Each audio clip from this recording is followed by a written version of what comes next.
अरे अहमद, आओ आओ आओ।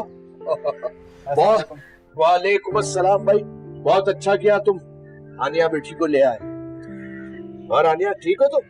अल्हम्दुलिल्लाह। हाँ बेटा। नहीं अंकल, मुझे ऑफिस पहुंचना है, एक मीटिंग है। बेटा एक कप चाय तो P low. Uncle actually they waiting for me. अच्छा बेटा जाओ, अल्लाह तुम्हें हिम्मत दे और सेहत दे। अब तो हैदर के बाद तुम ही उस घर के बड़े हो, सारा बोझ तुम्हारे कांधों पर है। अल्लाह तुम्हें हिम्मत दे और आसानी करे। बस आपकी दुआएं चाहिए अंकल। हमारी शहजादी कैसी है? आपकी शहजादी बिल्कुल ठीक है। बेटा उसका खास ख्याल रखना है तुमने, है? चले मैं चलता हूँ। ठीक। ओके हानिया, मैं चक्कर लगाऊंगा, अपना ख्याल रखना। अल्लाह हाफिज़ भाई। खुदा हाफिज़। हाफिज़।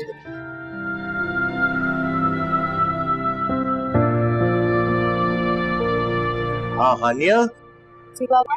भाई, सुबह का नाश्ता तो मुझे नाजी ने दे दिया था, और जब से तुम गई हो सारे घर का ख्याल इसी ने रखा है। सारा काम कर रही है वो। अब तुम खाना बनाओ, समझ गई? जी बाबा।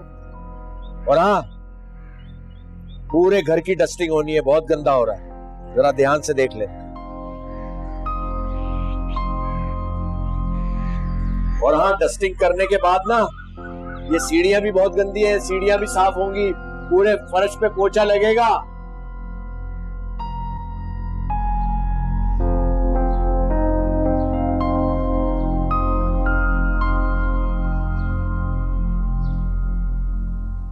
भाभी, आप कब आई? भाई सुबह छोड़ गए थे। तो आराम कर लेती, आती लग गई कामों पे। नहीं, कोई बात नहीं। आपसे एक मशवरा करना था, 2 मिनट बात सुन लेंगे?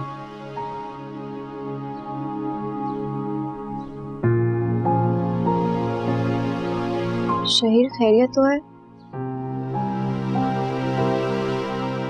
खैरियत ही तो नहीं है भाभी। पापा जान चाहते हैं कि अगले हफ्ते मेरी शादी हो जाए। क्या? मगर क्यों? हमारी शादी तो नेक्स्ट मंथ के लिए तय थी। भाभी मुझे खुद कुछ समझ नहीं आ रहा कि बाबा जान चाह क्या रहे हैं। खैर मैंने मना कर दिया। अंकल की डेथ को दिन ही कितना है। पहले तो वो बाप थे, लेकिन बाबा के तो गहरे दोस्त थे। कम से कम वो इतना ही सोच लेते। यही तो मुश्किल है भाभी, बाबा जान कुछ सुनने को तैयार ही नहीं है।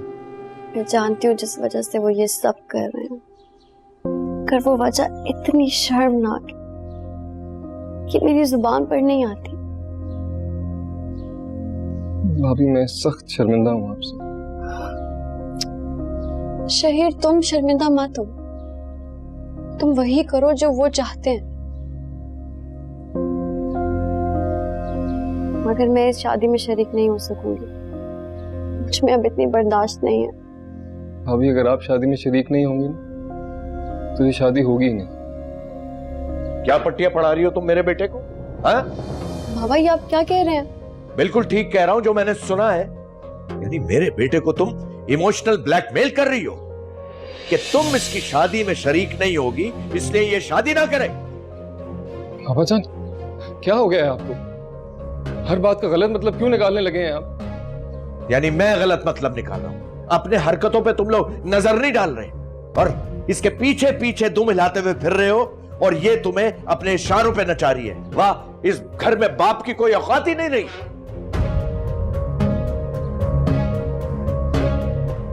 जान क्या हो गया है आपको? खुदा के लिए बस कर दें बाबा जान, बहुत हो गया। कुछ भी बोले जाते हैं आप। अपनी नजरों में तो मुझे गिरा ही चुके थे आप, भाभी की नजरों में भी गिरा दिया। इसकी इतनी परवाह क्यों है तुम्हें?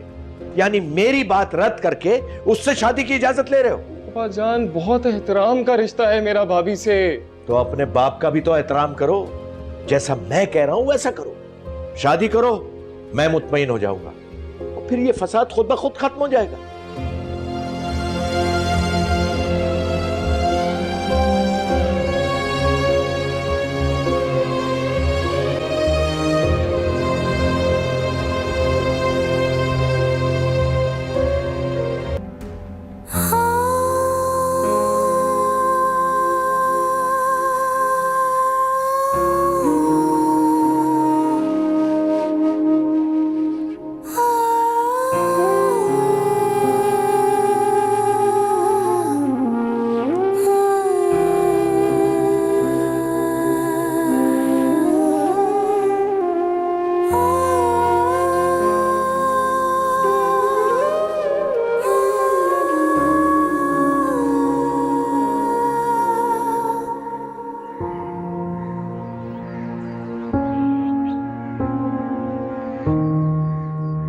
अपने बाप का भी तो एहतराम करो।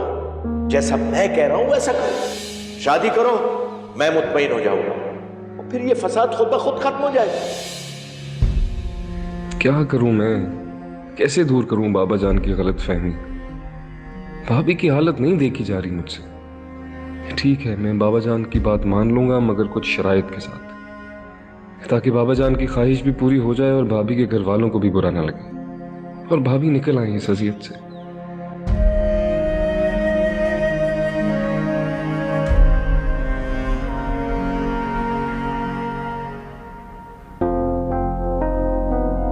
वाह वाह वाह, चटियल मैदान। इसका मतलब है आज खाने में सिर्फ हवा खाएंगे सब। ला हौले वला कुव्वत इल्ला बिल्लाह।